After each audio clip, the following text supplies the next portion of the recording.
So let's say you found a skeleton. How would you tell it's a dinosaur? You personally, how would you decide? Well, interesting question. I don't know. I'd have to do some research on that.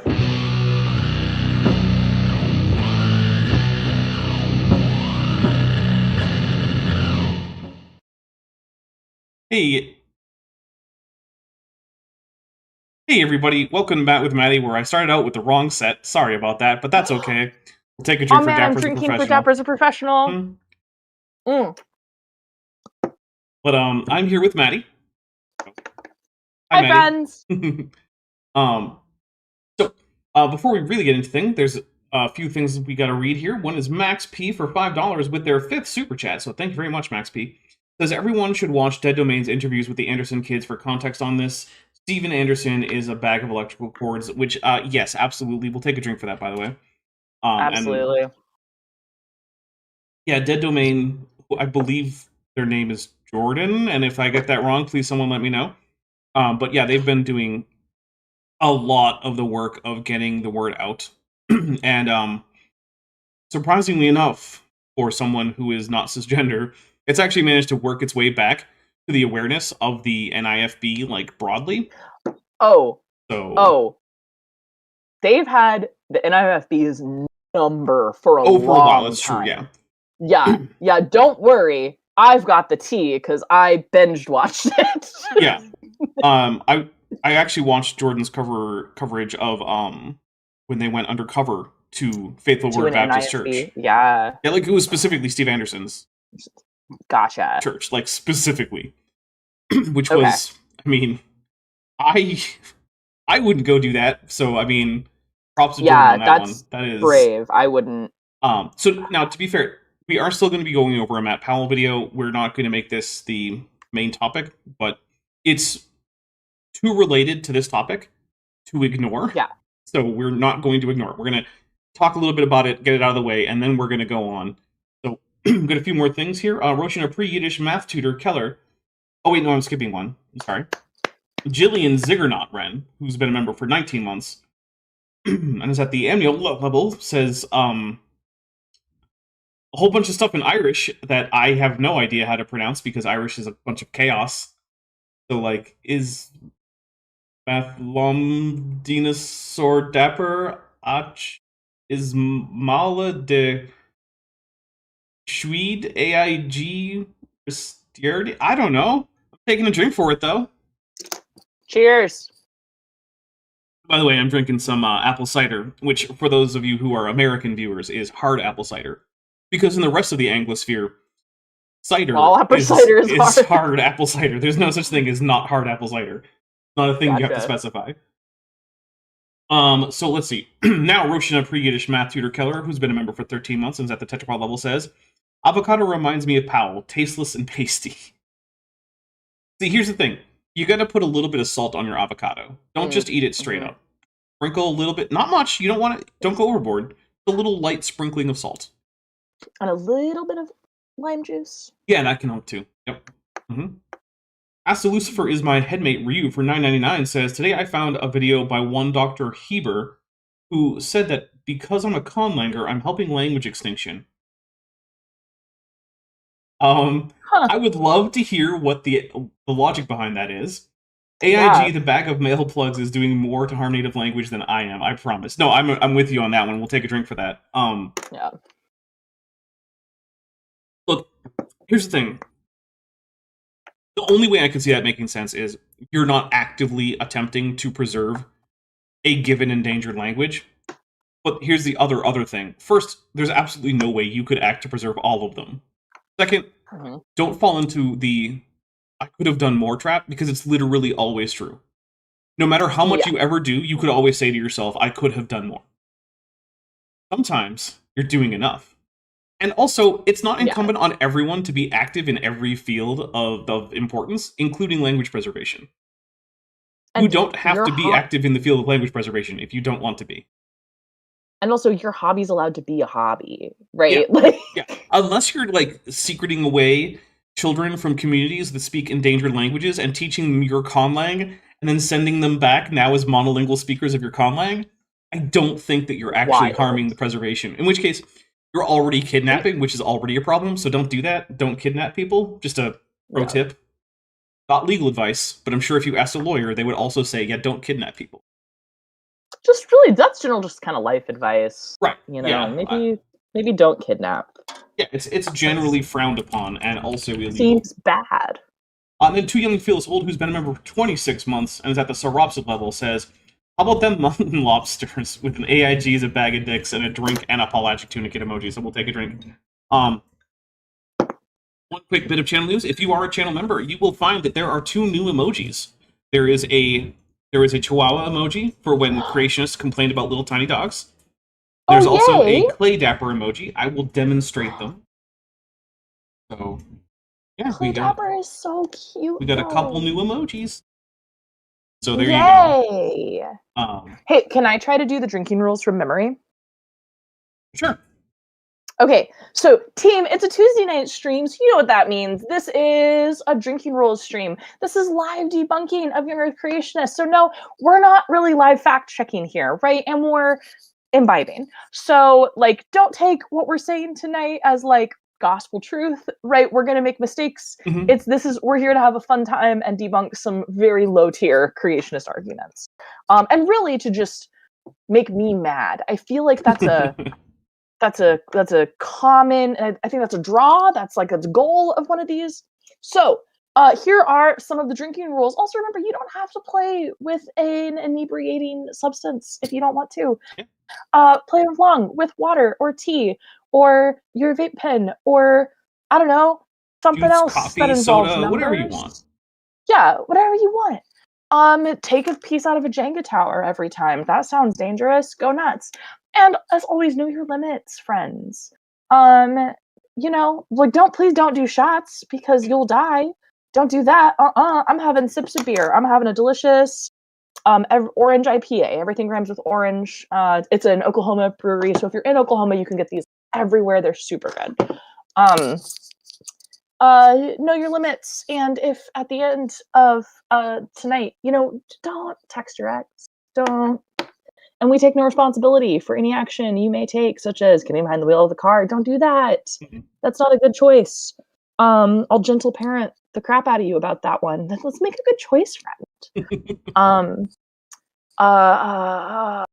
Yeah, okay, I think that's the disclaimers. But if you choose to participate, here are some of our drinking rules. Number 1, you've already seen, anytime anyone super chats something along the lines of AIG is a bag of dicks, you gotta be creative about it because that specific phrase will get auto censored in English. That's a fun hint for how to be creative.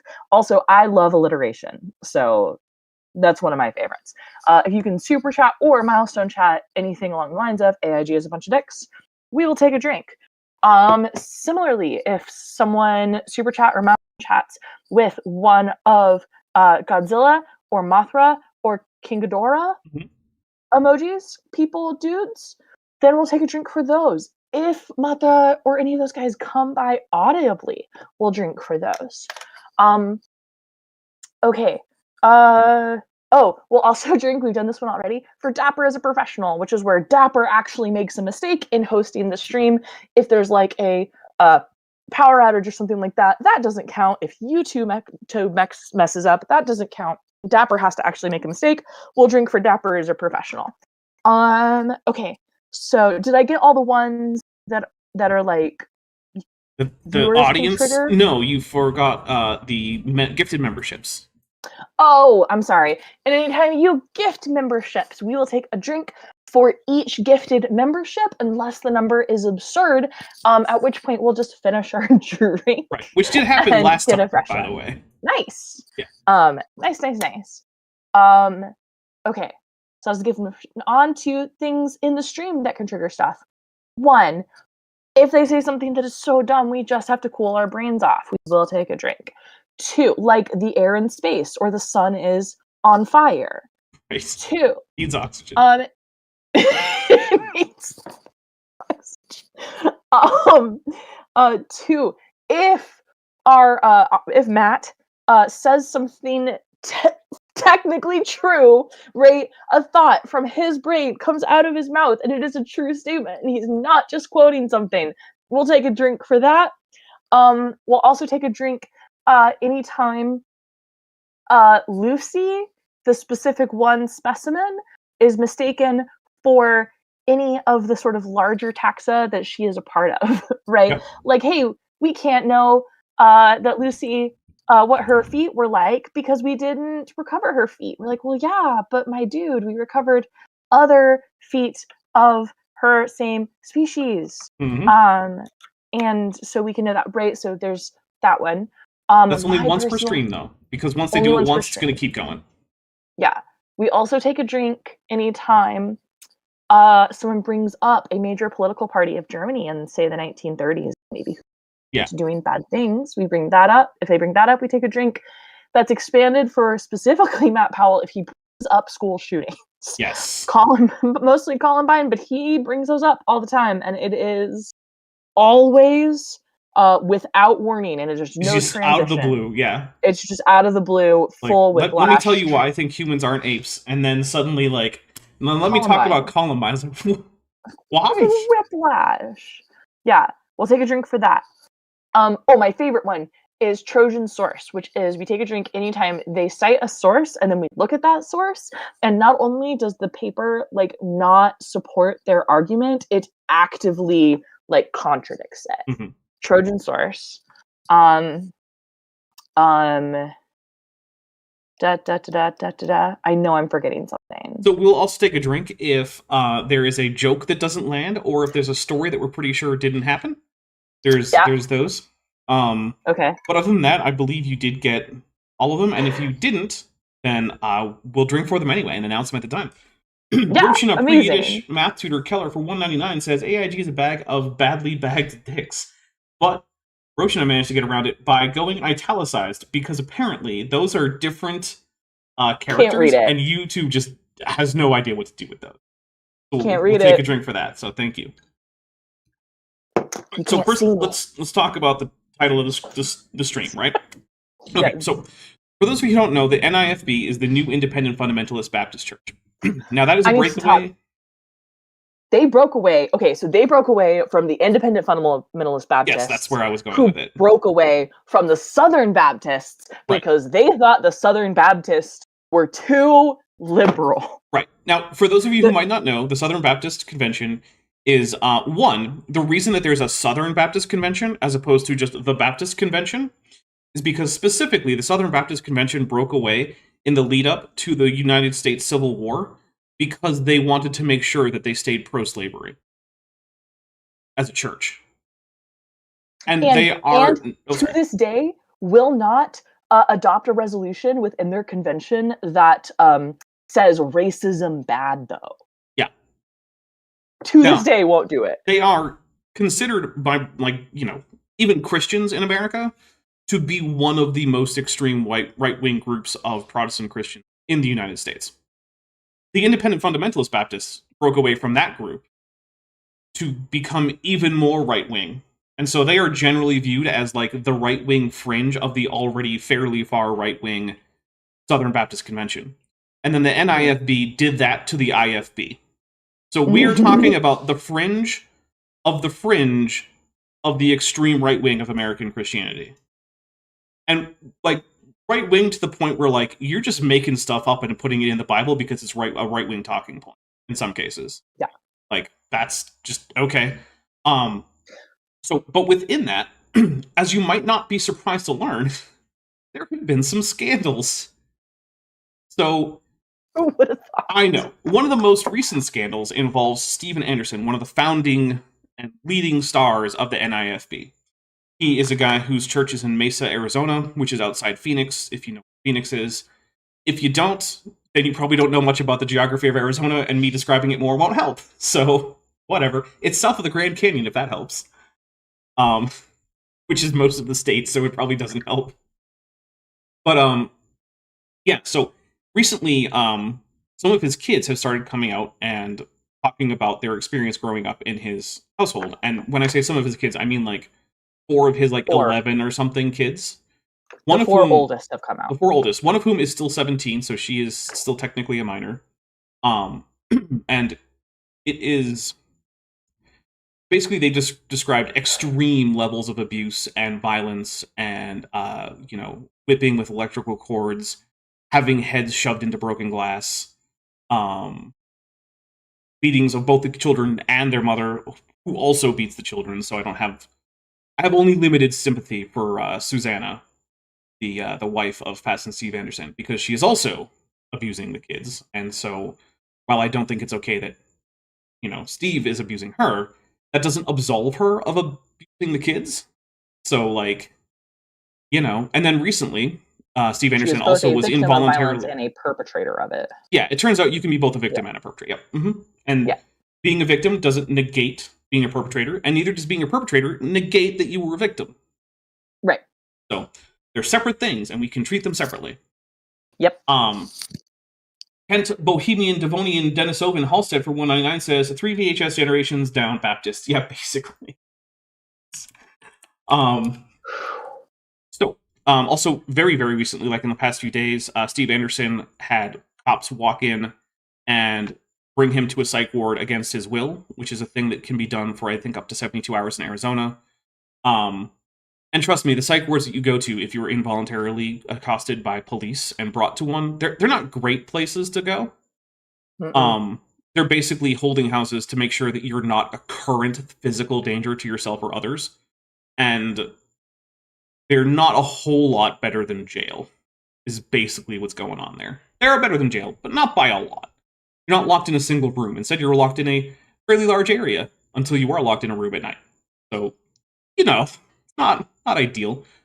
He was released from that after about 24 hours, I think, according to him, in his now deleted Facebook posts. And so basically, this whole thing has started to cause a rift within the NIFB. And we have to give Matt Powell here props. Because in addition to all the things that I absolutely despise about Matt Powell, he has in fact come out in support of the children, while still being rather transphobic, but still in support of what Dead Domain is doing. I mean, he's got to get in the transphobia, but at the very least he's saying, it doesn't matter that this is a trans person who's breaking this stuff. It's still something that's corroborated by the other children and it's consistent. And so while he's going to use slurs against trans people to describe Jordan, he's also at the very least accepting their reporting and their interviews as legitimate sources of information about the situation. And a number of other pastors from the NIFB have also come out against Steve Anderson. So, it's a weird time for the NIFB, which is already a weird fringe cult in the United States. Yeah. So, we wanted to get that out there. And currently, his daughter, who I believe was the third child to speak out, who is the one who's still a minor, she's currently basically being sheltered by her uncle and her uncle's family because she is afraid for her life to go back to Steve Anderson's.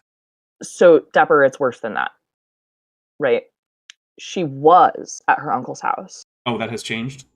And had to leave because her dad showed up at the door with the cops. Who were saying she had to leave with him, and she was saying, "I think he's going to kill me if that happens." Yeah, I didn't get that update. Yeah, and wasn't being protected. So she, and this was I'm getting my information from the interview that she did with Dead Domain, right? So I listed that full. This is firsthand from her. Yeah, firsthand from her that she left her uncle's house and is, somewhere else that she will not disclose. She is literally hiding fully alone. Oh. Drink for Godzilla. Yeah, drink for your sanity. Fully alone, right, at 17, and it does not feel that she can reach out to Child Protective Services, the police, or her aunt or uncle for fear of being returned to her parents and being killed. Yeah.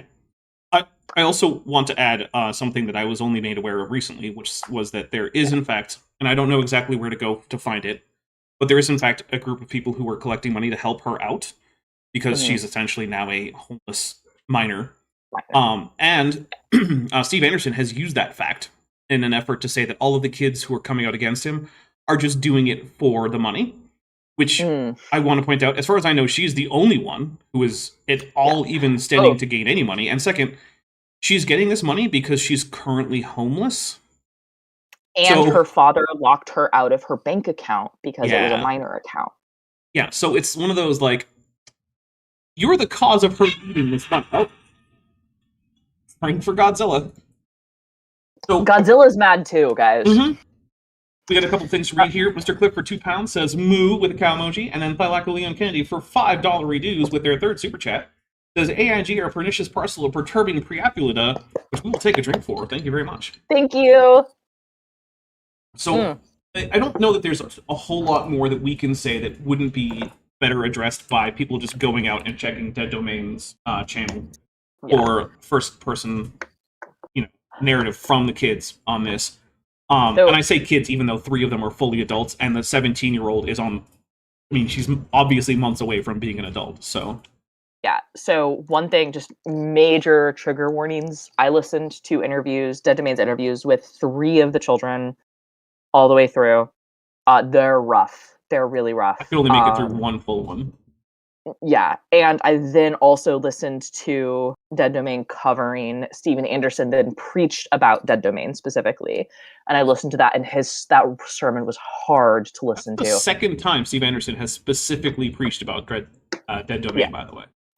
It was full of calls to violence, slurs, right? And honestly, just listening to him, the first thought I had was, who in his church, who can listen to him every week and not think he's abusing people at home? Well, see, the thing is, he's already said that if he is, then it's okay because it's biblical anyway. Yeah, that's his excuse. Yeah, they're really rough to listen to, guys. But it's individuals kind of speaking their truth. The only other last bit I kind of want to mention is that one of the Anderson children, in other places online, has some pretty crappy points of view and beliefs, right? Unsurprising given their upbringing. Unsurprising given their upbringing, and so Dead Domain was getting some flack for the phrase was platforming a member of a particular German political party, right? Yeah. And I just want to say my piece that no, allowing a victim to speak against this specific person, you don't have to have a perfect victim, especially when the other people are in the same boat currently and are currently in danger. Yeah, absolutely. Also at no point during his sorry, go ahead. At no point during his interview did they veer into his other ideologies. Right, it was just basically a victim statement. So, I think what Dead Domain there was perfectly appropriate, right? And again, they're not platforming bad, terrible points of view, right? If someone with a certain funny mustache who happens to be a fan of 1930s and 40s German politics comes to you and alerts you of an ongoing dangerous situation involving children, you shouldn't ignore it because of who the messenger is. Right. That's a thing. So I wanted to I know I'm nobody to say my piece about that because I thought that was dumb. Yeah. Max Pete for $5 says Miriam, the daughter, has been in contact with her brothers. They are supportive of her and know where she is and that she is safe. That is excellent. Because other than the other minor kids, I think she's the one who is in currently the most danger, especially since, her dad is trying to hunt her down right now. Russian pre-Yiddish math tutor Keller for $4.99 says Steven Anderson is speaking to a crowd of spare the rod, spoil the child nutsos. Yeah, there's that too. All right, well, now that we've gone through that rather horrendous situation, because again, we couldn't possibly ignore that given how close the connection is to Matt Powell. Yeah. So apparently we found the bar Matt Powell won't go under. Yeah, and apparently it's rampant spouse and child abuse, which I mean, so it's a low bar, but at least it's a bar. It's a low bar, but he cleared it. At least he cleared that. Anyway, let's make fun of Matt Powell. Okay, yeah. So in case we're wondering, this is Matt Powell giving some kind of interview on a podcast that's basically just a Zoom meeting, which, Yeah. you know, whatever. And this is from a few years ago, so he is a little bit younger. He has not, he hasn't moved to Dinosaur Adventureland at this point. I don't even think he's been married at this point. I don't think his kid has been born. So this is a young I Matt think he's Powell. a college student still. Well, did he ever really go to a real college, or was he at He did. Okay, it was a real college? It was like at least, I forget what college he went to, but he got a degree in some sort of like computer tech thing, right? Like I think that program is accredited. I would have to look into it, you know, but Brian G points out he didn't clear the bar with Cindy. You know what? That is an excellent point. That's true. And I don't know what the difference is here. I honestly don't. Yeah. Maybe the difference is he's not living with Steve Anderson, whereas he was with Ken Hovind. Maybe that's the difference. Yeah. In which case I get it, but it's still not okay. So not okay. In giving Matt props for coming out on the right side of this particular issue, I am not at all saying that he is therefore absolved of all of the previous nonsense that he's pulled, the genocide advocacy, the abuse he's actually committed on tape, which you can go find the audio for. So it's just, in this one instance, he is on the right side of the situation, and good for him, because he could have chosen not to be. All right, so... and then Sanguine Stop and Smell the Bears, Sonder, which I don't recommend, who's been a member for 2 months, says, bears are the roses of the animal world. Dapper. I don't remember having said that, but sure. Maybe that's true. You said it now. Well, that's true. I did say it now. All right. So Matt Powell is currently talking about how other people are calling certain Christians closed-minded or biased, and he is going to object about that. And Roshan, a pre-Yiddish math tutor Keller for $4.99 says, this does back up my hypothesis that Powell left Dinosaur Adventureland because he was afraid for the safety of his children. Matt went to a Bible college for what it's worth. Going to a Bible college does not automatically mean that your degree is not a good one, that you didn't get a good education. It might mean that in certain areas, like if someone said, I went to a Bible college, can I be hired as like a research assistant in this paleontology lab? I'd be like, no. But if someone was like, I went to a Bible college and got like a degree in software development, okay, sure. Yeah. Whatever. It's like a cool story. Yeah. All right, so we're going to hit play, and Matt is going to tell us about the time he went on the Non Sequitur show. Because I went on a talk show, the Non Sequitur show, and they're accusing us. They accuse all Christians, brother. First, okay. They don't accuse all Christians of anything, because while I might have plenty of problems with both of the hosts that were on the show, as far as I can tell, neither of them have ever accused all Christians of anything, because both of them are at least aware enough that Christianity is a very big umbrella, and that you can't really say anything about everyone who belongs under that umbrella and actually be accurate about it. Because, like all religions, Christianity is eternally diverse. You, me, Ken, anybody that speaks out on these issues, they come out and they... Okay, so see what he's done here. He's conflated all Christians with people who talk about creationism. Right, but I know to Matt, that means that's who all Christians are. Oh, someone super chats. Oh, no. Go ahead, okay. I'll double check. Yeah, so like to Matt, like Christians are a very small group who believe identically, right? So I suspect that Matt Powell would say that I'm not a Christian, right? That the Pope's not a Christian, you know, that lots of folks who fall under, who would certainly self-identify as Christians and who fall under a broad umbrella definition. So it's truly the no true Christian fallacy. But also I like to highlight that when Matt talks like this, highlight the black and white thinking, right? You either think exactly like I do, or you're an atheist, right? Those are, you're thinking exactly like I do and therefore are a Christian, or you are an atheist. And those are the two groups in which all human beings can be sorted in, right? Which is, of course, nonsense, because A, it ignores the existence of other religions, and B, it ignores the internal diversity of Christianity and all religions. Got a couple things to read quick. Roshan, a pre-Yiddish math tutor Keller, and this is one I missed, for $1.99 said, Baptists love schisms. They claim not to, but they sure do seem to by their action. Have a lot of them. Yeah. To be fair, that's a lot of Protestantism. It turns out when you believe that both in Sola Scriptura and the perspicuity of the scriptures, and you're reading a book that contradicts itself, those three things together mean that you can't actually present a unified front based on beliefs taken from the Bible, because people will come to different conclusions. That's just how it works. For Phil Tavares, who's been a member for 18 months and is at the Tetrapod level, says, it's rare I catch a Tuesday stream. Hi, Maddie. There's also one I missed. Sorry about that. Which, by the way, guys, every once in a while I miss one. Please let me know if you think I've skipped one. I don't want to skip any, but sometimes I do make mistakes. Roshan, a pre-Yiddish math tutor Keller for $4.99 says, one last thing, Steven Anderson introduced Matt to his future wife. Yeah, that is true. That is something that Matt himself said. Which, I mean, weird story to tell your kids, but, like, I'm not going to judge Matt on how he met his wife. Like, people meet their partners and all sorts of weird stuff. In the incredibly unlikely world where Matt Powell ever watches this, like, okay, something about how Steven Anderson behaved, that felt icky, right? And also, like, you felt the need, something about Dinosaur Adventureland felt icky. Yeah. Right? Reflect on that, bro. Like, just reflect on that. You know what I mean? Why did that... That's... I'm with you. I'm begging you. Yeah, I'm with you. All right, here we go. Just say, hey, you're so biased.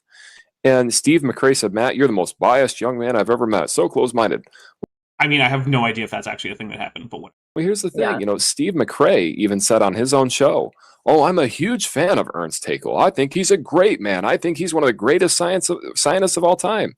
Well, okay, I'm not going to speak for Steve, but he was a science communicator, and I think he was probably pretty good. I don't know if I would say of all time.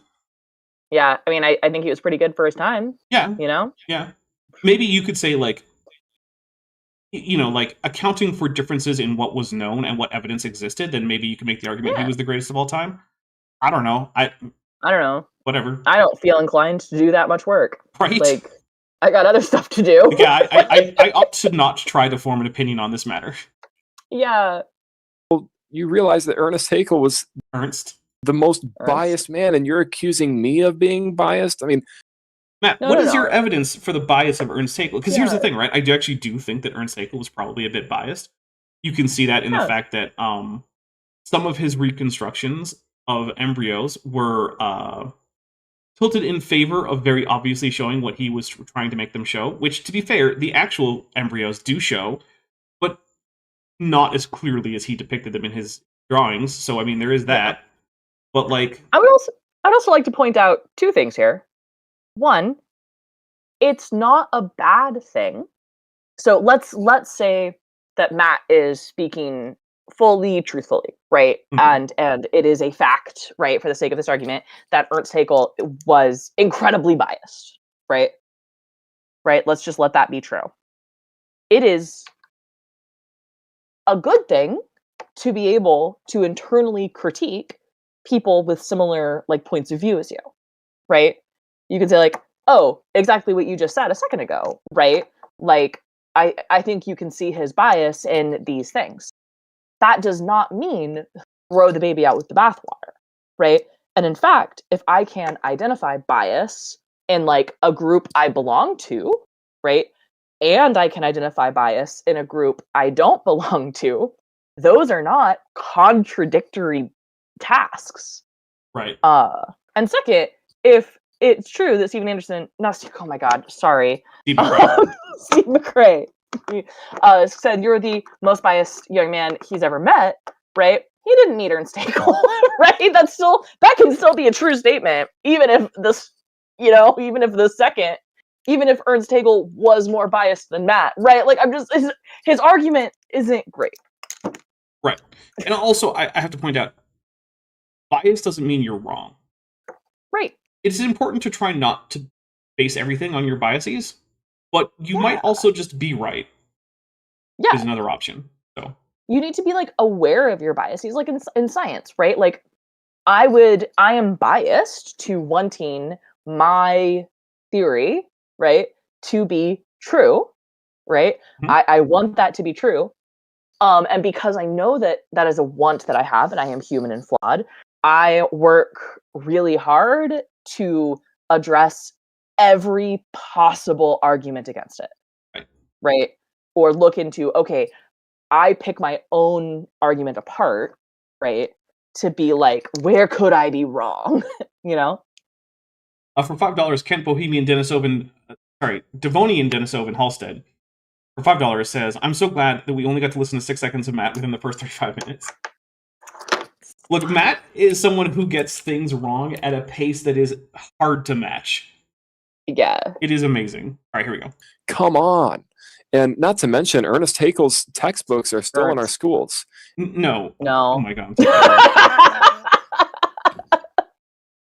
There are no textbooks by Ernest Haeckel in schools, Matt. There might still be a few textbooks here and there who are reproducing his drawings, which, take a drink for Godzilla, which I object to, by the way. I don't think we should be using Ernest Haeckel's drawings, especially since we have photographs. Yeah. Mm-hmm. So if you want to join forces, Matt, in like a awareness campaign that, hey, we have photographs of embryos that we should use instead of drawings, sure. Great. I'm with you. That's great. We can write a strongly worded letter to some biology textbook publishers. Mm-hmm. And some school boards. And some school boards. Yeah. Yeah, specifically the Texas School Board. Yeah, they're the most important ones. Mm-hmm. Because of the weird politics of how American education works. Mm-hmm. But no one is using a textbook by Ernest Haeckel. Or by Ernest Haeckel, who is probably some other guy. Maybe Matt is actually thinking of a different guy named Ernest Haeckel, and we just don't know. Oh. That could be. It's at least possible. Yeah. And what's amazing, Brother Matthias, is his textbooks. They're 130 years old. And I'm actually not even sure he wrote a textbook. I don't actually know. But okay, whatever. 130 years ago, when he was teaching his university, he drew a fake drawing of a human embryo and a dog embryo to make these things look exactly alike. If memory serves, it was a chicken, a salamander, a turtle. I think the mammal was like a rabbit or something. I don't think it was a dog. But there was also like some random fish. But it was a whole bunch of them over several different steps, and they weren't fake drawings. They were drawings based on what he was seeing through microscopes, but a few of them, not the human embryos, but a few of them were drawn without reference to an actual embryo, and instead referencing other people, which he admitted he shouldn't have done. And, but so what? Yeah, and also, like, he shouldn't have done that. Like, that's not best practice, right? But if we're thinking about, like, communication tools and like getting access to an image of an embryo, like how difficult that would have been in, you know, the mid 1800s. Yeah. Right? Like, I'm looking at electron scanning microscopes. Right. Or email. True. Sorry, he claimed he was a professor, and I'm just looking to make sure that that's true. Okay, he did teach. Okay. All right, here we go. And he was convicted of fraud by his own secular university. No. Hey, Matt, that's a citation that we're going to need, because there is literally no evidence anywhere that ever happened. As far as anyone can tell, that was a story that was made up by creationists. Mm-hmm. He was later accused of fraud in the 20th century by a group of researchers, who then later retracted that accusation after re-examining the evidence and publishing a second paper on the same topic in which they reversed course. That's the closest Ernst Haeckel ever got to being convicted by fraud, is having some people in the 20th century say, hey, maybe these drawings were fraudulent, and then like 2 years later come back and say, oops, nope, never mind. We were wrong. They weren't. Nope. Yeah, he was a professor of zoology. There you go. Anyway. Roshina, pre-Yiddish math tutor Keller, says, what always gets me is that Matt is demonstrably more knowledgeable than Kent. Yeah, and yet he's still so dumb. But Matt is worse at giving a speech. Yeah, he's a worse public speaker. Yeah. Yeah, by a lot. By a country mile, if you will. Yeah. All right. And his textbooks are still in our schools today. You know, and I understand it takes a while to get textbooks updated sometimes, but 130 years, I mean, and people are going to tell me, "Oh, there's no agenda behind this," and a lot of people say, "Well, you're speaking as somebody who doesn't know science." Look, my degree is in computer science. Well, okay, there we go. There's that. Matt, your degree might be in computer science, but my guy, you are on record as wondering if the air in space is different because we can't breathe it, but the sun still needs oxygen, so there must be air. Like, computer science is a science, but because you know enough about that to get a bachelor's degree does not in any way tell me anything about your overall scientific literacy. Like, yeah, as far as we can tell, dude, it's zero. Like, essentially, yeah. My guess is that his computer science degree is more like a programming degree than it is like an actual science of computing degree. Right, and like, I don't know, maybe you had to take Physics 1 and Physics 2, right? Even that, I'm not very confident on, because his knowledge of physics is apparently, as far as I can tell, almost non-existent. Yeah, but Physics 1 and 2... Anyway, continue. My Unfinished Journey for $6.66 says, "Hail Nero, hail Daps, and hail Maddie, and down with uber creepy abusers, yes." And yes! I do think it's important to remember that Matt Powell is an uber creepy abuser.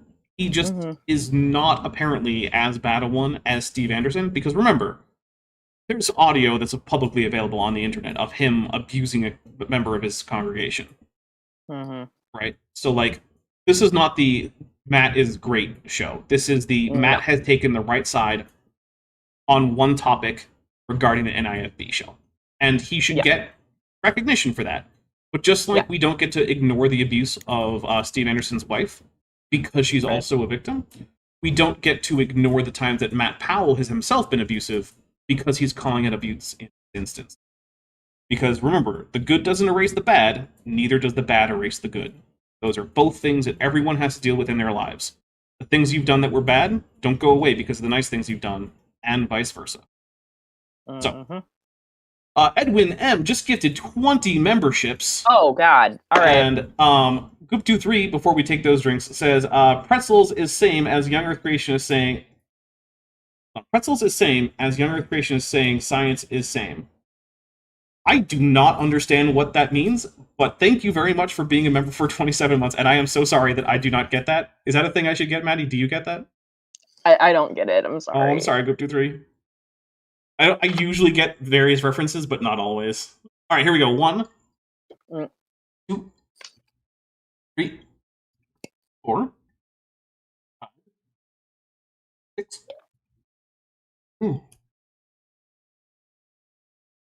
9. Okay, hold on. I paused a date. Okay, 9. Is 9. All right, here, 10. 11. Hold up. 17.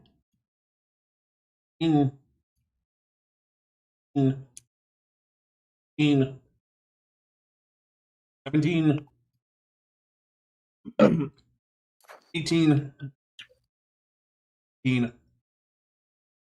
And 20.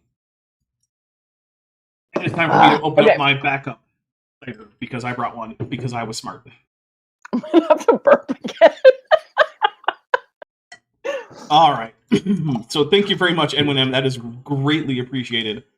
If you just recently got a membership, thank Edwin M. And also, if you recently got a membership, make sure that if you want to join the Discord server, you connect your Discord to your YouTube account and then check in the available servers as a result of that connection.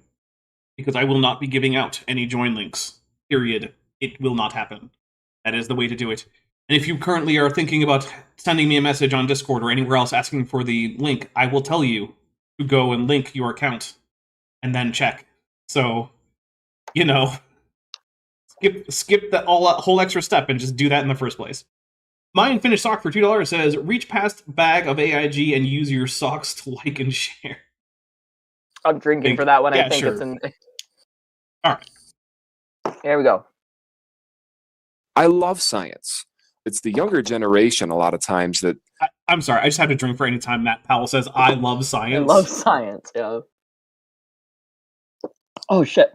It is hard for me to imagine someone Oh, you all right? Yeah, Tooth problem? I'll explain to the audience. Yeah, I have got a cold sensitive spot. I had like some dental work done last week, and I just have this one still cold sensitive spot. So if I like panic, that's all. You're not dying. I'm not dying. I'm not dying. It just is a live wire for a second. Yeah. Okay, it is hard for me to imagine anyone. Okay, how about this? If I had to describe someone who acted like they hated science, I would end up describing Matt Powell. Yeah. Right? It's hard to imagine how you could come across more like you hate science than you do, Matt. Yeah. I mean, maybe if you were also going on about the flat Earth, but honestly, I'm pretty sure the only reason you're not a flat earther is because your parents weren't flat earthers. Yeah. Because, let's face it, Matt just believes exactly what his parents believe for no other reason than that they raised him to believe. Yeah. Matt is not a critical thinker. He's not someone concerned with truth or honesty or logic or reason. He is just someone who thinks that mommy and daddy said this was the right thing to believe, so I believe it.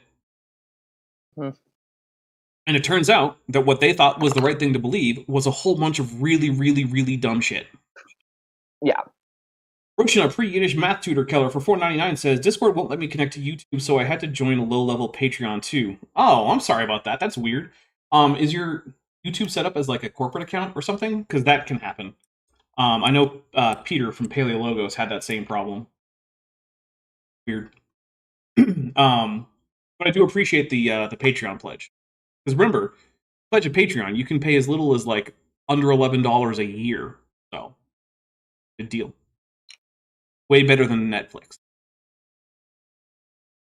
That tends to fall away, and I think it's time that the younger generation take a stand and actually look at things scientifically and logically.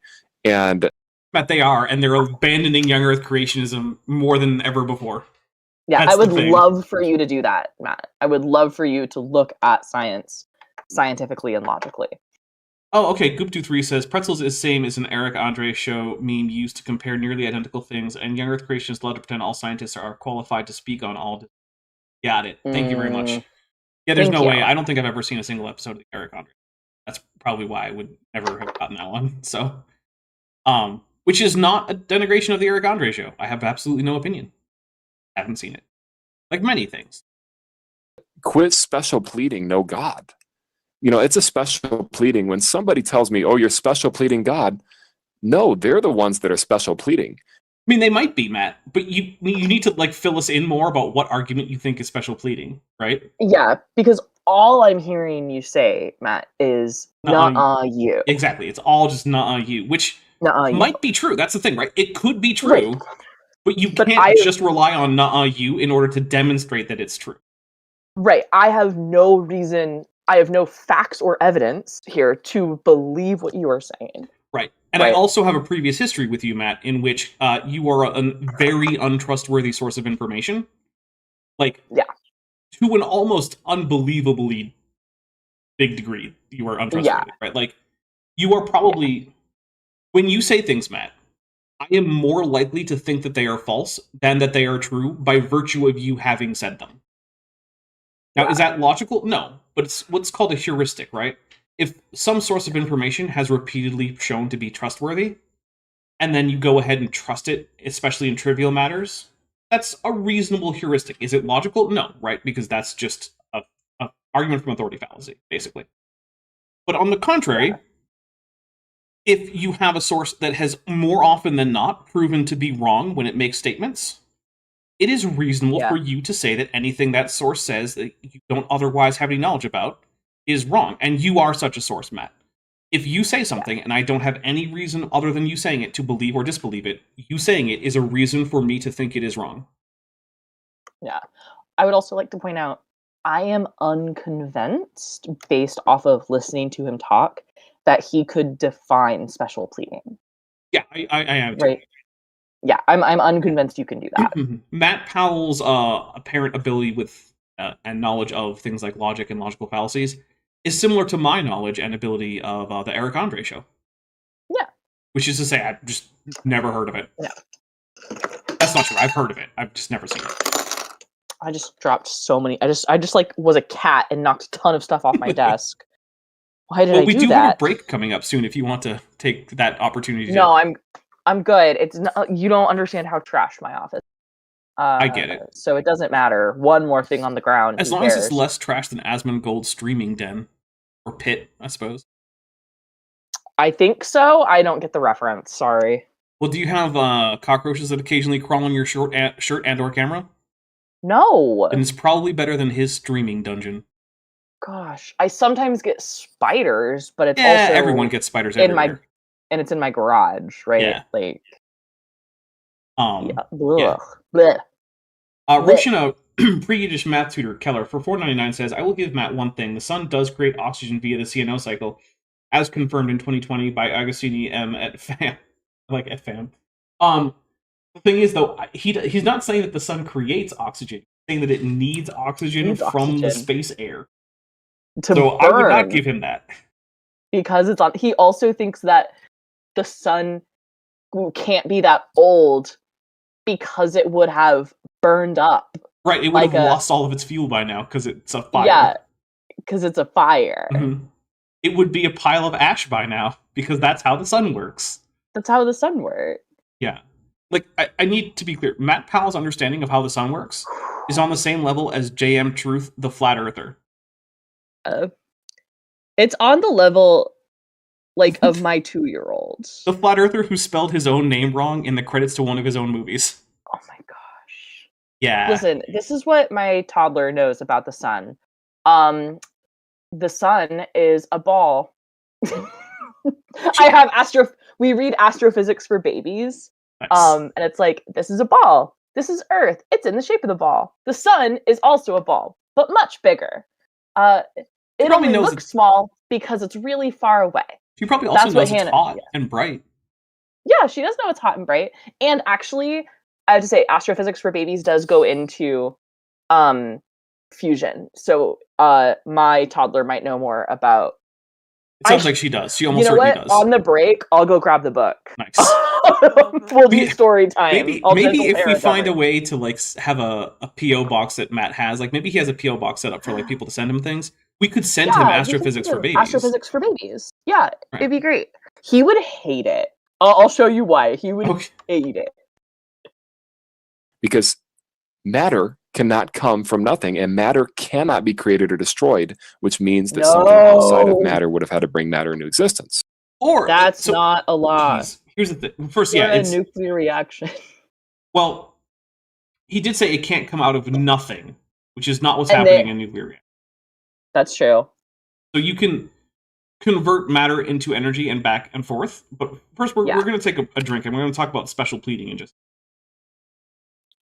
I just knew where he was going because I've heard him say the second law of thermodynamics all the time. The options aren't matter came from literally nothing or God. Those aren't the only options.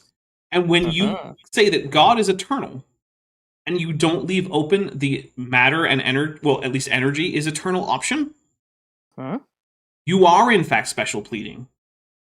You're doing the special pleading right now. Now, you might have some reason as to why you think it's a good argument that energy can't be eternal, but you haven't given it. And until you do, you are special pleading for God. Now, like I said, you might be able to overcome that with a separate argument that you build up. Great. I hope you can find that argument. But until you articulate it, you are doing exactly the thing that you are not only denying that you're doing, but that you're accusing other people of doing, which means you're just projecting that. Because again, you haven't actually given any evidence or examples of other people's special pleading against God, which don't get me wrong.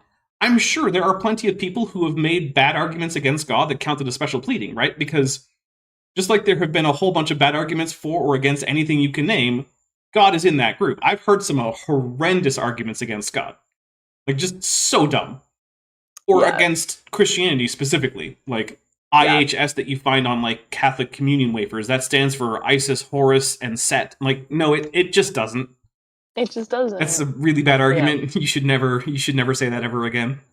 But yeah, like, Easter's really pagan from worshiping Ishtar. It's not. it's not. It's not. It's not. Even if we take Bede at the venerable Bede at his word, Yeah. it was named after a month, which itself was named after a pagan goddess that was no longer worshipped by the time the feast was named after the month. And was never Ishtar. Also was never Ishtar. It was a completely separate deity. That was a different deity. Right. We can't forget that part. That's also important. Let's see. Roshan and pre-Yiddish math tutor Keller for $1.99 says, matter is frozen energy in all caps with 3 exclamation points, which I would generally agree with. I think I was about to say, yeah, I think that's actually true. Yeah, basically. Yeah. And then Josh McGee's gifts 5 Dapper Dinosaur memberships. Thank you so much. So let's take 5 drinks. 1, 2, 3, 4, and 5. And then Glomer Boudin for $2 says, why he look like Logan Paul? Honestly, I think it might have something to do with the fact of when this was filmed, and that was just kind of like the look at the time. For like youngish white guys who were, I think that was just sort of the look for the time. So, by the way, we are on track for another fancy avatar, which means we might have like 2 saved up, because any other videos I produce this month are going to be using my spooky avatars. So, one came out on early access just today. It was supposed to come out last Saturday, but a whole bunch of stuff conspired to make virtually all that I did today, trying to correct what went wrong on Saturday so that I could get a video out that was supposed to be out Saturday and hopefully get it out by the end of today, which I did do, but it is draining to have all of that work from Saturday just essentially get erased because of a minor mistake that I now have to go back and fix, and that will take all day to fix.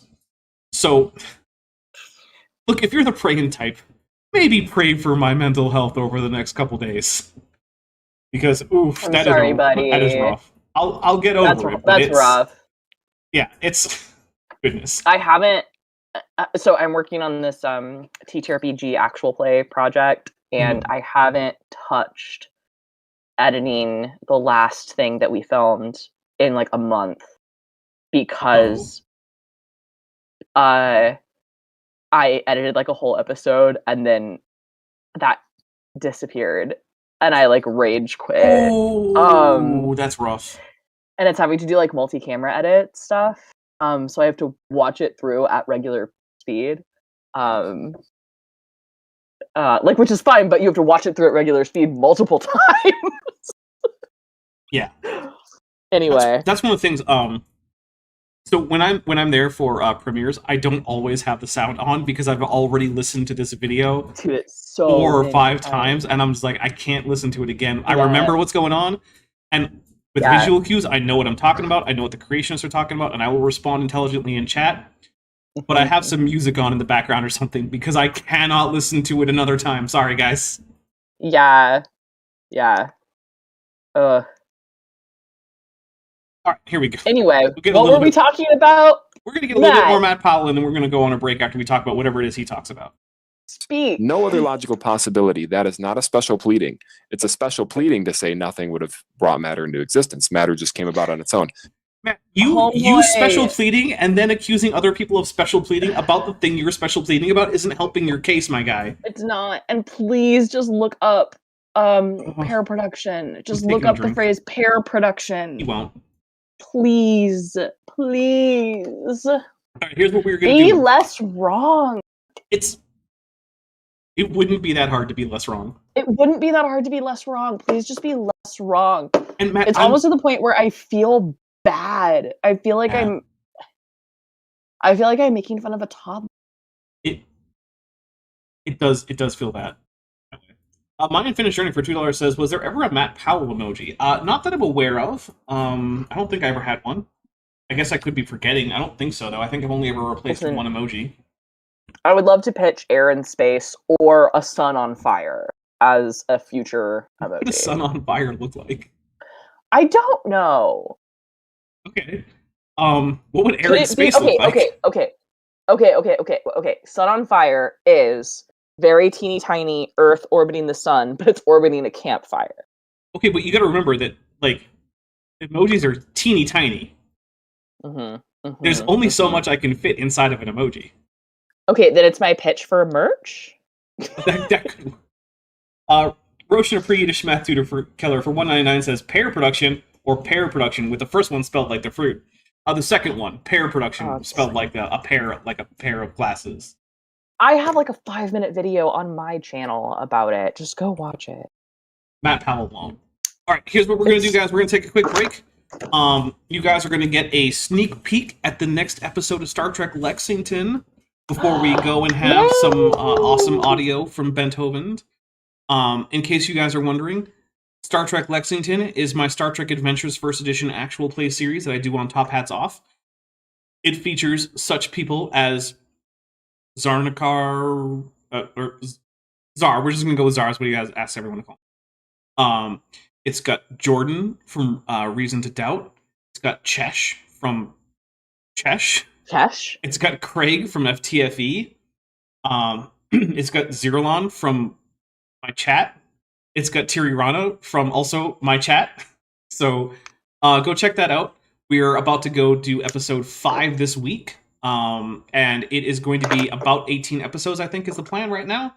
And then we're going to go have a little bit of a hiatus and come back with a sequel series that will be on a new ship that will be about a century later with a new crew and hopefully some returning cast, because the people who are currently playing will, unless, something horrible happens, be invited for a reprisal with different characters. So the whole big thing, there was also a previous thing that happened before this that's in the same continuity that had a whole bunch of people, including Maddie, in it. So that was Star Trek Prelude. It's on there. There's all sorts of great stuff. It's all in a playlist. Go check it out. I'll talk to you on the other side of the break. Next time on Star Trek Lexington. Chief Science Officer Lanford Personal Log. Stardate 5596.5. We've had a fair few missions so far on this exploration trip, but not so many new scientific discoveries. I'm very excited that the Lexington has picked up a temporal anomaly along long-range scanners. We are currently on way to investigate it. Medical supply runs and archaeological supply runs are important, but I'm here to discover the mysteries of the universe. It's not just the Lexington that has discovered the anomaly. An adversary of the Federation has also taken an interest, and they are none too keen on dealing with Federation interference. However, the anomaly may be more dangerous than either side knows, and it threatens the integrity of the timeline. Can the two forces overcome their differences and protect all of reality? Or will their rivalry doom their universe?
We are back. Thank you for sticking with us, those of you who did, which looks like virtually all of you. Wow. All right. Actually, we might have even gained a few viewers over the course of the break, so thank you very much.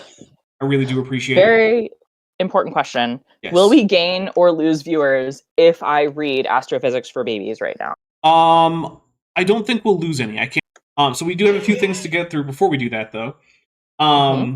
Let's see. My Finished Journey for $2 says possible Matt Powell emoji is Earth and a fire, but that's already two emojis that already exist. Do that. Besides, we're not even close to another emoji. We only got those two because we just went over the 500 members amount as a result of an extremely generous 70 gifted memberships on the last stream. Oh my goodness. So we need almost 100 more members to get another emoji, just one. So, I mean, hey, if anyone wants to give 75 memberships right now, we could do it.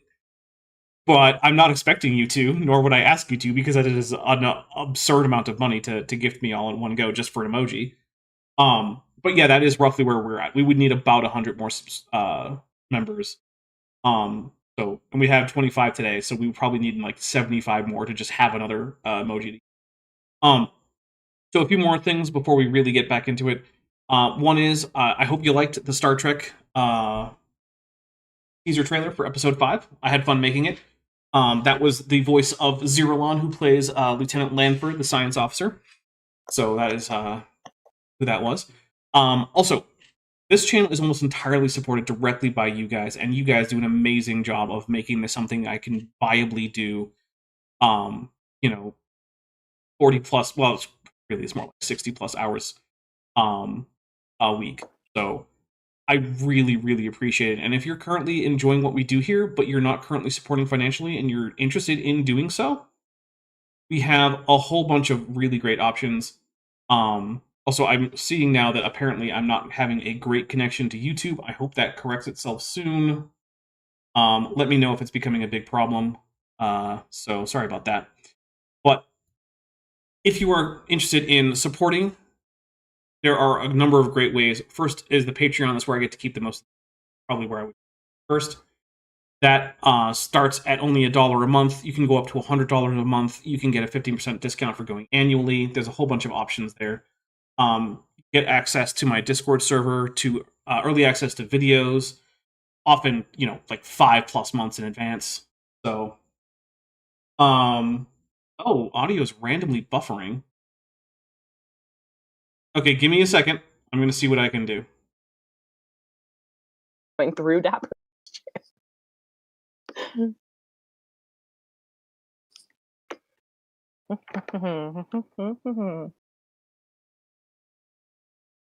All right. Hopefully, we should be back with a better connection. If you can hear me, please type 5s in the chat. So let's see if we get 5s in the chat. The number 5. So that way I'll know that you can hear me. In the meantime, I'm hoping that we're still getting enough through. Don't actually know that we are, though, so that's fun. Also going to refresh my page here. So let's see. Oh, yep, I'm getting 5s in the chat. So, okay, thank you very much. Awesome. Yep, so I have no idea what just happened, but I stopped and restarted the stream, and now it is like 5 times higher upload speed, so I have no idea why that happened. My apologies. So I'll just try to get through the rest of it real quickly. There's also the channel memberships. It's right below this video. It's basically the same deal with slightly different pricing. There's no annual discount, though. There's also, I have a merch store. If you don't like any of the merch that's on the merch shelf right below this video, you can click through. There's more. I also have an Amazon wish list if you want to just help, give me some extra happy brain chemicals for a few days, or in some cases for a lot longer, depending on exactly what you get me. That's a great option. Many of the books that I'm using for the Star Trek game were in fact purchased by fans as gifts. So, I'm definitely putting them to use. Let's see. Yeah, I think that's basically it. There's a merch store. There's an Amazon wish list if you get me something. It's mostly like books for fun and snacks. So, with that being said, thank you so much. If you are, whether or not you can support financially, please do like these videos and share them. It is really important. That's very important. So, Maddie, I think you have something for us, although we do have a few things to read right quick. Sanguine Stop and Smell the Bear Sonder for $10 says, I voted my congressional district, Virginia 7th District, is where Eugene Vindman is running. He reported the call that got Trump's first indictment. Seems like someone who will stand up to fascists. AIG is a bag of dicks, so there you go. Cheers. My plan is to vote this week. I should be getting a mail-in ballot in the mail by the end of tomorrow, I think. And then Kent Bohemian let me get this right. Kent Bohemian Devonian Denisov and Halstead for $2 says, that like button is looking extremely clickable. Yes, please do hit the like button. And I will update our numbers here. And we are off. Okay. Maddie, what do you have for us? Astrophysics for Babies. Nice. By Chris Ferry and Julia Kriegenow. Sure. PhD. We can't forget that Julia has a They're PhD. They're both PhDs, yes. Oh, okay. Chris Ferry. I guess he doesn't have a PhD. Okay, that's okay. Not. He can still know about astrophysics. Yeah. Chris Ferry is behind like all of this like science for babies like line. So I think that's absolutely. This is a ball. It's the shape of planet Earth. The sun is also shaped like a ball, but much bigger. The Earth orbits around the sun. Yeah. When my little girl sees this, she goes, ball, and points every time. It's great. The sun is a star that looks big because it is so close. Other stars look tiny because they are so far away. Stars are heavy balls of hot gas. Inside stars, atoms squeeze together. Smaller atoms combine to make bigger atoms and a lot of energy. That energy keeps stars hot and makes them shine brightly. When the universe was born, there were only a few of the simplest atoms. Now there are many kinds of atoms called elements. Most of these were made by stars.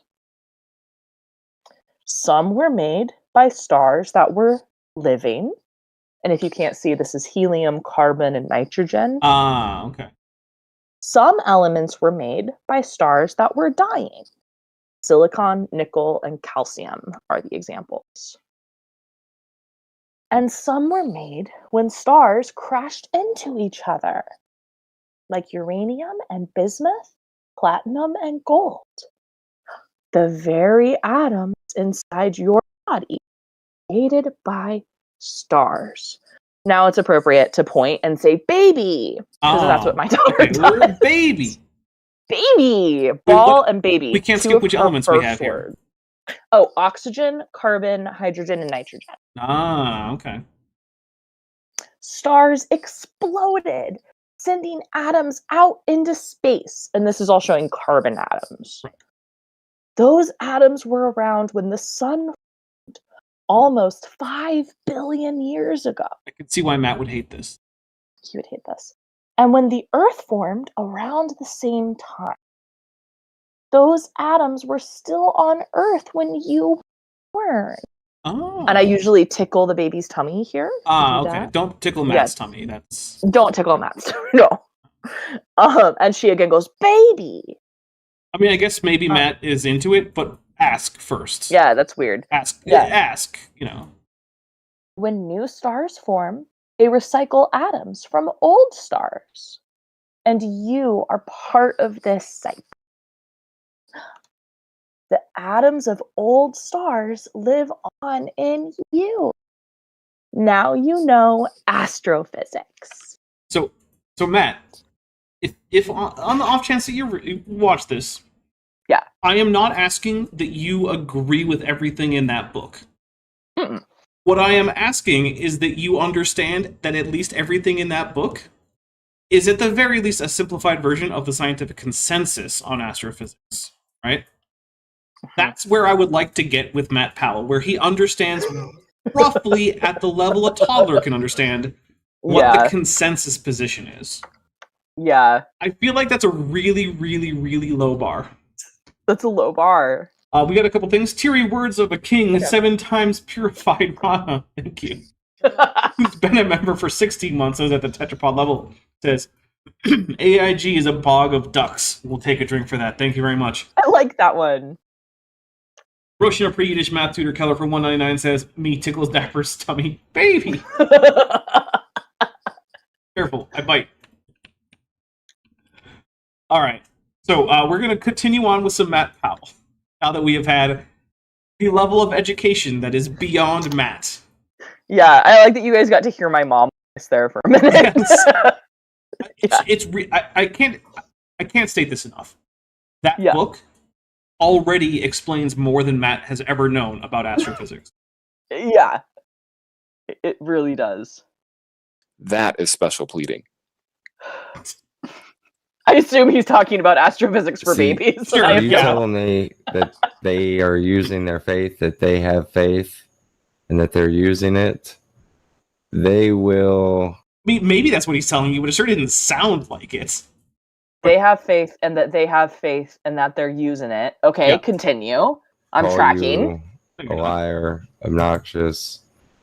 The thing is, I don't think Matt's a liar. That's one thing I don't think about Matt. I think Matt, he's sincere. Yeah, I think Matt is sincerely one of the stupidest adult humans that has ever lived.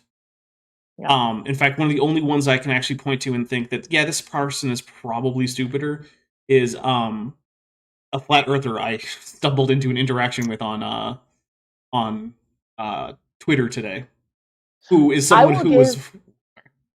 I will give Matt the slightly... I think he is one of the most ignorant people I have ever met. Okay, that's fair. Yeah. He is probably the most ignorant person. No, second most ignorant person I have ever interacted with. Who wins?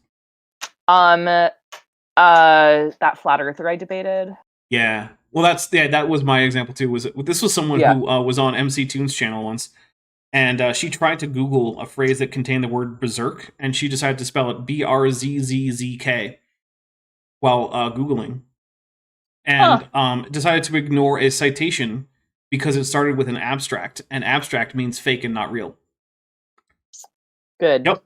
Okay. So that is who I had an interaction with. I don't remember her actual name that she gave on the MC Toon channel. I didn't even realize it was her until I clicked on her profile and looked at the picture, and I was like, oh, I recognize you. That's who you are. Okay, got it. Yeah. Yeah. What about Iron Horse Aussie Jesus Fleur? No, see, here's the thing. He can better articulate the actual like consensus science than Matt Powell can. That's the thing. He's better at describing what science actually says than Matt Powell is. So, yeah. No, Iron Horse, Flat Earth, Aussie Jesus, I think, actually knows more about science. He might believe less about science, which is different. Yeah. But he's better able, as far as I can tell, to describe science. That they know. They don't have to have faith. It's that they know. Roshan Pre-Yiddish Math Tutor Keller for $9.99 says, Raw Matt gets no love? Well, I mean, he's got some kids, so he must be getting some love.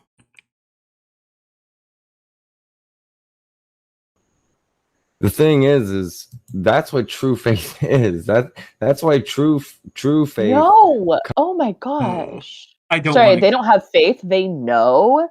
Having true faith is knowing. No, that's why those are two different words, my guy. Yeah. If you know something, you don't have to have faith in it, right? Yeah. And which is it's a common thing among people whose positions are only based on pretend that faith is something other than what.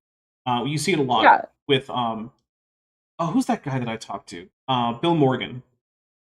Bill Morgan will make the claim that unless you have 100% certainty in something, then you actually are believing on faith. And like, no, that's not what those words mean.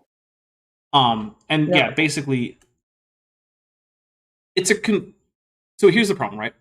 they know that they are believing certain things on faith, and they understand intuitively that that is a less certain foundation than actual empirical evidence and knowledge gained from testing and empiricism, all that stuff. Yeah. And so in order to ease that burden on themselves, they will just project that aspect onto parts of science that they disagree with. Yeah, Now- no, and also, like, I think there is a general human discomfort with not knowing. Oh, yeah, Right? absolutely. Like, that is a very human thing to be uncomfortable with, like, oh, I don't know, right? We want to have confidence, right? We want to say, like, I know this, this, and this, and not knowing is really uncomfortable. Mhm. Yep. However, right, not engaging with that discomfort, right, to be Right. honest about what we know and don't know is incredibly immature. Yes. Right. Yeah. So like I know it's uncomfortable, but like I do love the idea that like the opposite of faith is not doubt, it is certainty, right? If you're certain about something, you don't have faith in it. And like, to me, I'm not sure I would agree with that conclusion. okay, I have a very specific definition of faith that I use here, right? Because I try to be very careful about using faith, right? Like, I try to not use believe or faith when I talk about like science things. Like, I try to use the phrase "I accept the preponderance of evidence," Mhm. right? As opposed to believe, right? Which I assume was the argument you were about to make. Well, so for me, Yeah. belief is the acceptance of a proposition as true, or whatever Okay. reason you do that. Anytime you can Okay. say yes to the question, is X true? Then you believe X. I don't care why you believe it. And Okay. knowledge are those beliefs for which you have justification and that are also true, which Yeah. means that it doesn't actually matter what your confidence level is. You could, Yeah. as long as when you are asked with a yes or no question, is this true? If you say yes, then you believe it, even if you're only like 51% confident. And if Okay. that thing that you believe is justifiable with good reasoning and is also Okay. true, then even if you're not confident, you still know it. And conversely, for Okay. me, faith is a belief without sufficient justification that would make it that would logically compel one to believe. Okay. Yes, I agree. I agree with that. Yeah. Okay. I was phrasing it less specifically, I guess. Well, I have very like I've looked into like, you know, epistemology around things like words like belief and faith and things. Yeah. I don't like getting into nitty-gritty No, that's word fair. things like that. I don't like doing that, but as you phrased it, I agree. Like, The Messenger Reveal says that definition of belief and knowledge come from philosophical constructs, not a great way to use belief or knowledge. Okay, cool. I'm not asking you to use them that way. I am telling you the way that I use these words is in line with philosophy because it helps me speak clearly, and if there's a confusion, I can clarify my very, very exacting definitions so that you know what I'm talking about and so that it's unambiguous. And if you don't like it, that's great. I'm still not likely to change it for that reason. You would have to give me a more compelling reason than that you don't like that definition. Which maybe you can. Maybe you can give me a great reason not to use it. So, hey. Alright, we're going to hit play, though. Comes with assurance. Because we do know. Yes, I believe, but I know. I don't have to guess or wonder. My hope is defined completely different from... See, in this case, I think what he is using the word know to mean is believe with high levels of confidence, which is another common definition that people operate under. Right? Gotcha, that makes sense. It's the thing that Richard Dawkins is doing with his atheist spectrum, which, by the way, I absolutely hate. I think it's one of the stupidest things to ever happen in the philosophy of religion, but whatever. Because he's in that he very explicitly conflates knowledge with confidence, right? So, for instance, if you were to use the more traditional philosophical definitions of knowledge, you could not have a world in which some people are Gnostic theists and other people are Gnostic atheists, under the definition of knowing, because only one of those options could be right. They could both be wrong, but at most one of them can be right. And if one is right, then you can only know that one. And only if you can justify that sufficiently. Yeah. And so that is one of the things that I hate about the Richard Dawkins scale. It's why I don't use it. Why I don't encourage anyone else to use it. Can't stop you, but I would ask you, if you care at all about clarity in terms of religious philosophy or epistemology, not use the Dawkins scale. Dawkins is about as good a philosopher as Raw Matt is an astrophysicist. And the world's hope, so my hope is in Christ, and my hope is sure. Their hope is in the world, and their hope is going to dissolve. Okay. Homeboy. I'm taking a drink. Oh my gosh. Yeah. Once again, you are conflating people who think and believe like you, right? With that is the soul of Christianity, and everyone else is of the world. Everyone else is atheistic, right? Don't have faith. So there's no space for just the internal diversity of your religion, right? And I hear that you're saying like, well, I have like, and also like, what does science have to do with, right? What with hope? Oh, okay. What does the fact that the sun is powered by fusion, right? Yeah, What does that have to do with hope? I genuinely don't understand, right? Like that doesn't make any sense. And so like, I know like a favorite little talking point is like, well, that's just a different worldview, and I have this perfect, good, wonderful, Jesus-y worldview, and no one else does, and everyone else has a like worldly worldview. And so like they must be wrong, but like that is just a thought-stopping technique, right? Because like what you believe about like, oh my God, right? Like the statement, like Christ has died, Christ is risen, Christ will come again, right? That, like, do you believe that that is true or false, right? Because that's what he's talking about, right? That's it. That's what he's talking about. What does that have to do with what embryos look like, right? Yeah.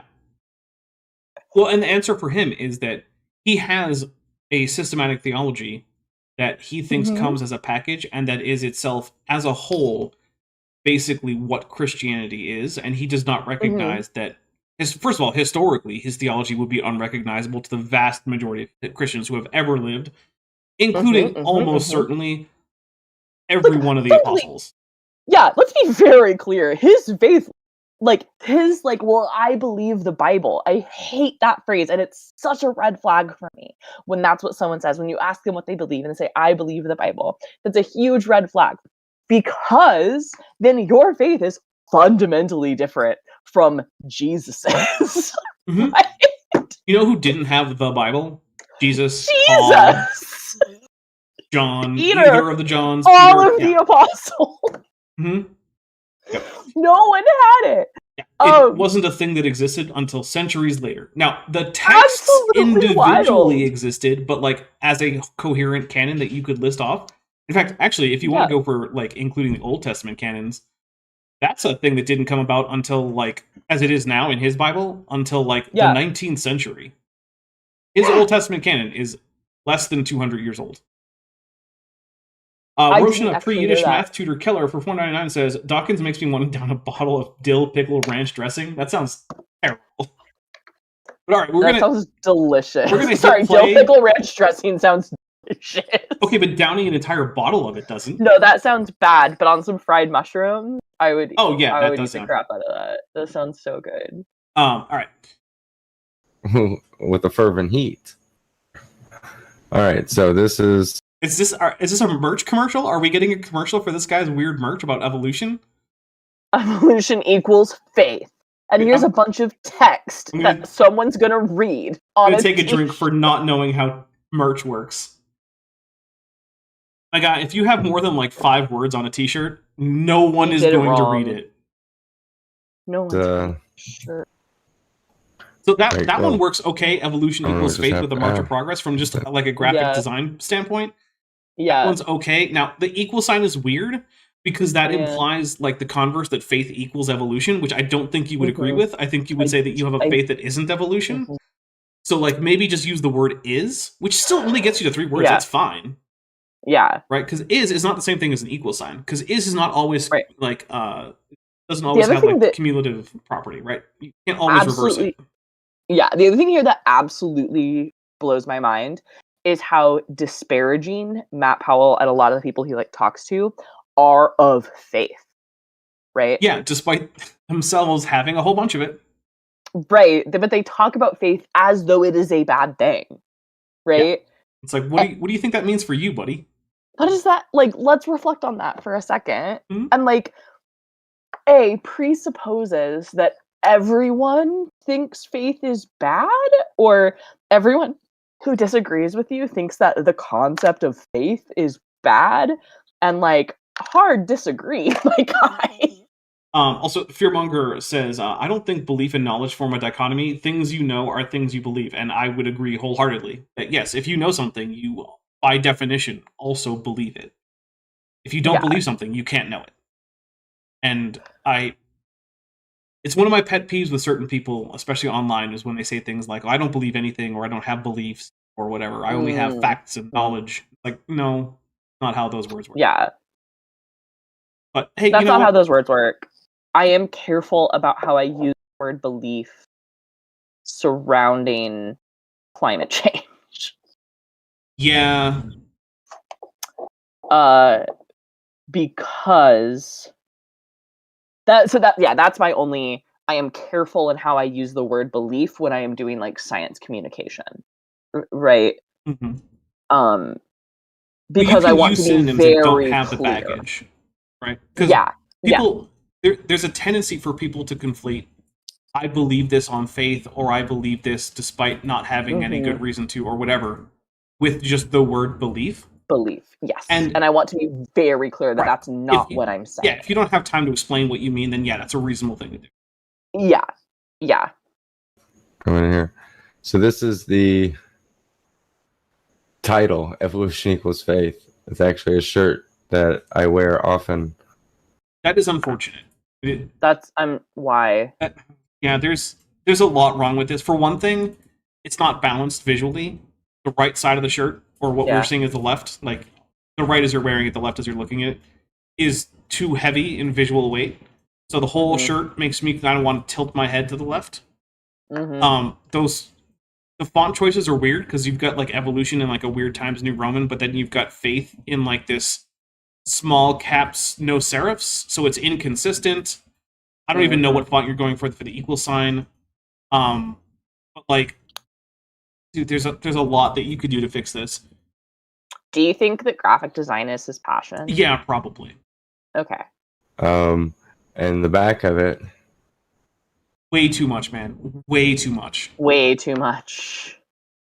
Yeah. Also, I'm pretty sure that I've seen that cartoon somewhere. I'm pretty sure you don't have permission to use it, but maybe I'm wrong. Yeah.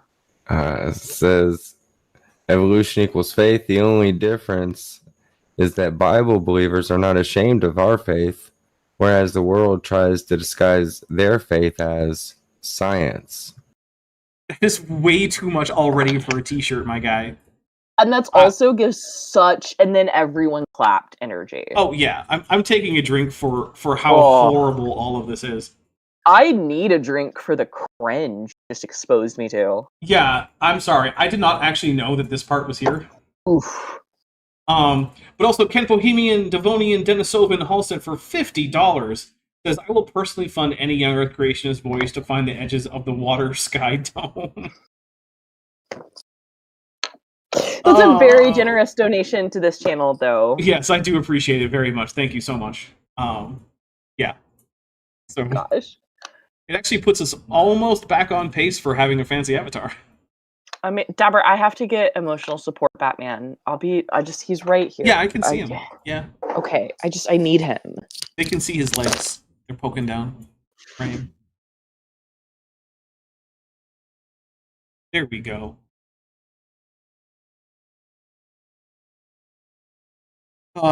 It's been quite a stream. Wait, who's his friend?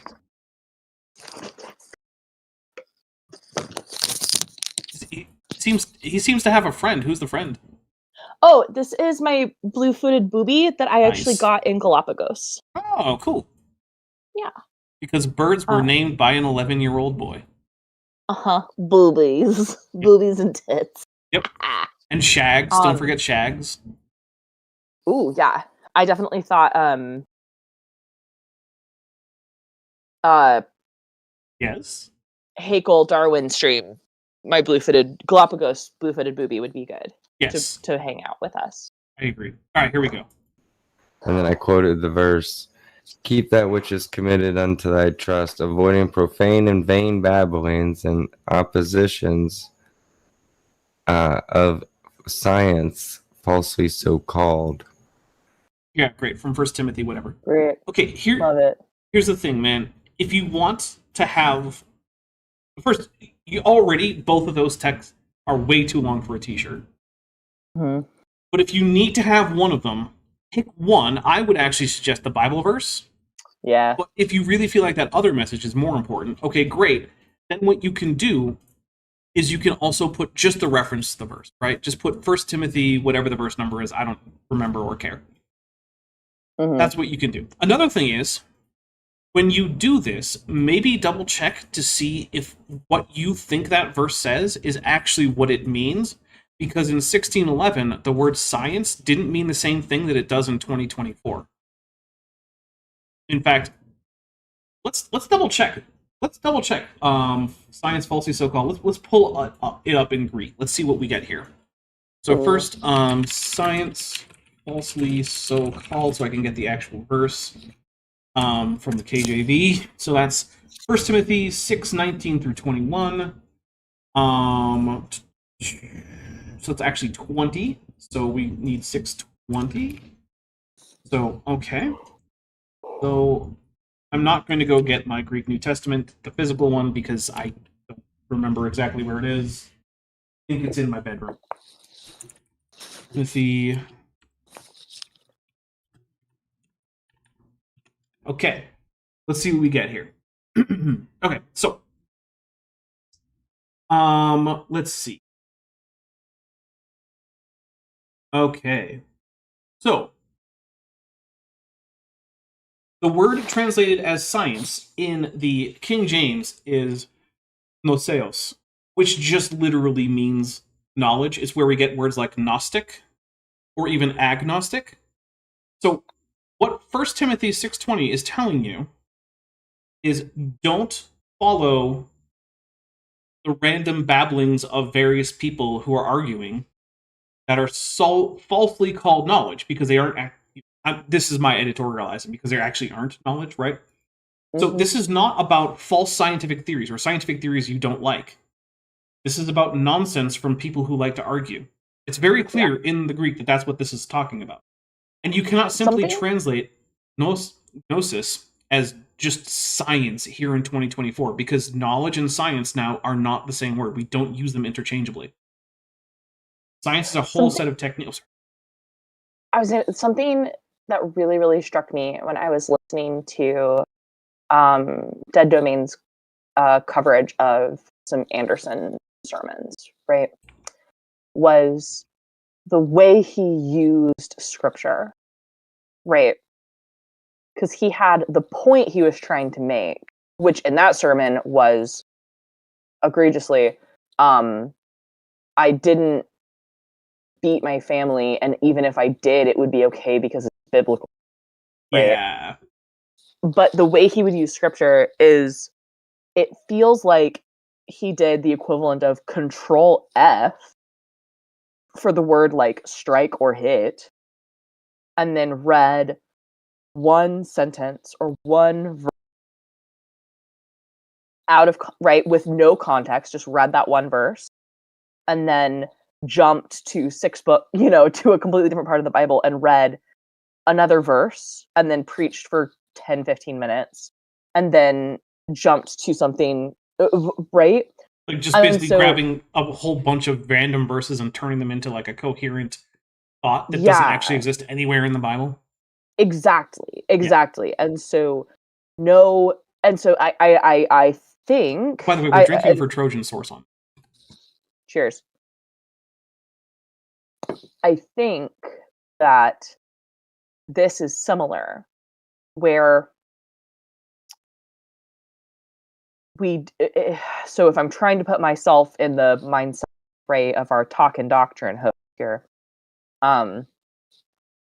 that any individual single verse ripped from context, right? Yeah, it doesn't help you with anything. You can't know what that means. Right. No, but I think he thinks it does. That's my point. And right? also, he's ignoring the fact that we don't use the language the same way that was used. Actually, here's another thing. People didn't speak the way that the King James Bible was written in 1611. One of the big complaints that came out in 1611 was the language was too archaic. The 1611 Bible was already about a century out of date in terms of language use when it was published. Yeah. So people reading it now is like you reading like Edgar Allan Poe, basically. Like you get it, but it's weird and kind of stilted. Yeah. And now here we are, 400 years later, and it's even worse. We got a few things to read here. Aiden's Miscellany, who's been a member for 2 months and is at the amulet level, says, I have to express my love for boobies, shags, etc. Gotta love birds. Birds are great. Roshan, a pre-Yiddish math tutor, Keller for $1.99 says, does the blue-footed booby sound like Zoidberg? Oh, no. Aw. Savage, they're evolutionizing our kids. Cobra for $9.99 says, KJV, get title. Exactly. Yeah, anytime someone cites to you something from the KJV, here's my recommendation. I know probably most people can't go look it up in Greek, which, hey, that's fair, right? Here's what I would ask. Look it up in, 2 other translations that have come out in the past 20 years and try to get one that's not from a Protestant group.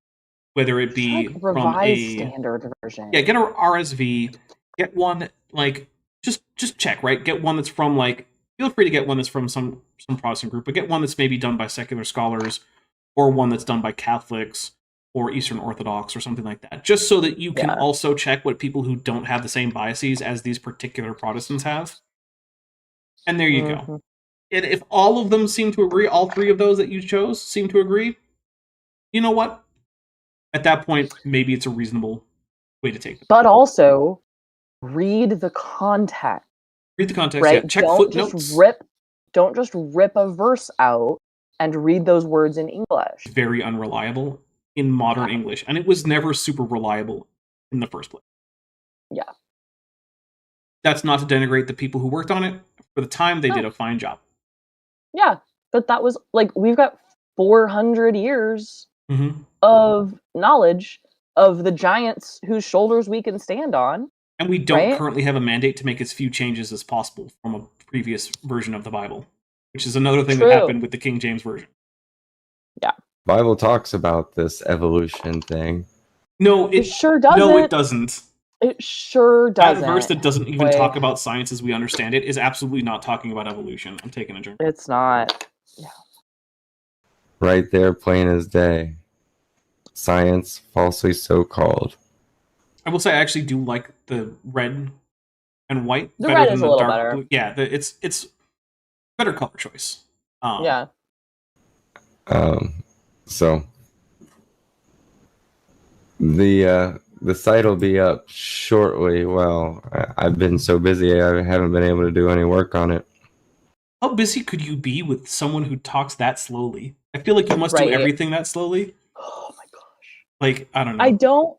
I don't like to make fun of regional accents, right? He talks like he's from the Northwest or something. He does not talk like he's from the South where they have a slower diction. Yeah. Speech. He's just a slow talker. It feels like he's just talking slowly. He is. In a way that's driving me insane. Yeah. And I've been so busy, if anybody got any shirts, I wouldn't be able to make them. So I haven't released. You make the shirts? Okay. He's got his own printer? I guess. You don't use Redbubble or Hey, something. you know, look, if he wants to print his own shirts, I can't tell him not to. Like, whatever, man. You do know your what? thing. Hey, buddy, if you like doing that and graphic design is your passion, like maybe just do that. You do a screen print. Do a screen printing business. Take some graphic design courses too. You can get as high as you clearly are, and no one will judge you. I'm sorry, that was a bad joke. Savage, they're evolutionizing our kids' Cobra for $4.99. Says Oof. AIG is a bag of the kind of people that shine lasers at aircraft. Speaking from recent experience. Oof, I'm sorry about that.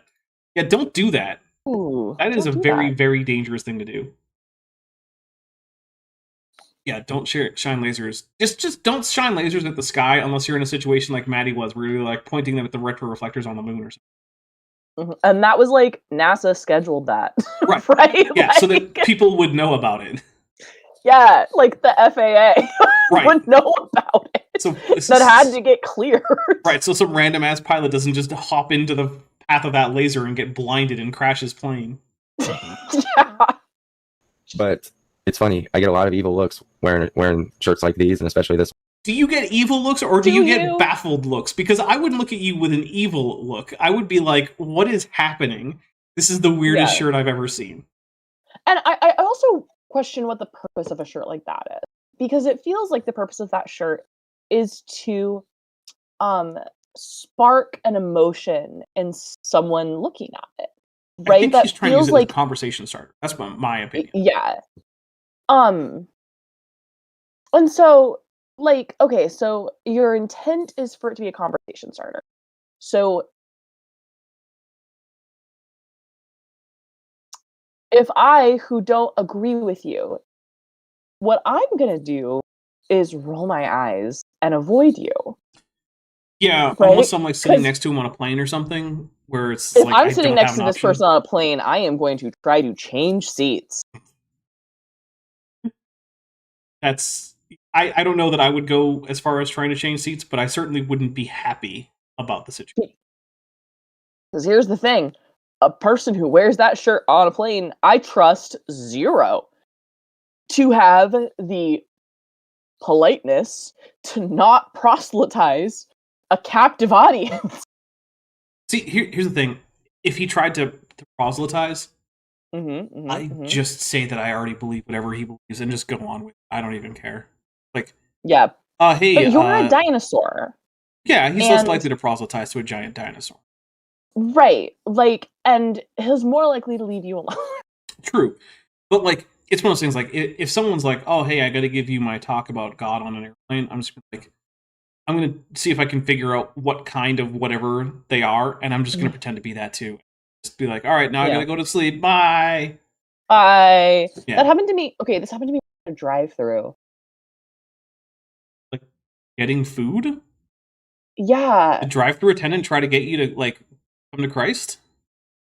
Sorry, I'm trying to remember how this happened. No. Okay, this is how this happened.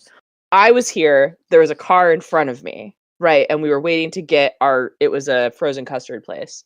Okay. And the guy in front was talking to the drive-through attendant. And he was like, I have been called by God to preach to you. And the person was like, cool story, bro. I'm a Christian. And the guy was like, no, but hear me out. And then continued to proselytize. Which is, I feel like what would happen to me in this situation. Or I wouldn't be able to keep my mouth shut. And he would say something dumb. And I would be like, I can't let that level of dumb exist without comment.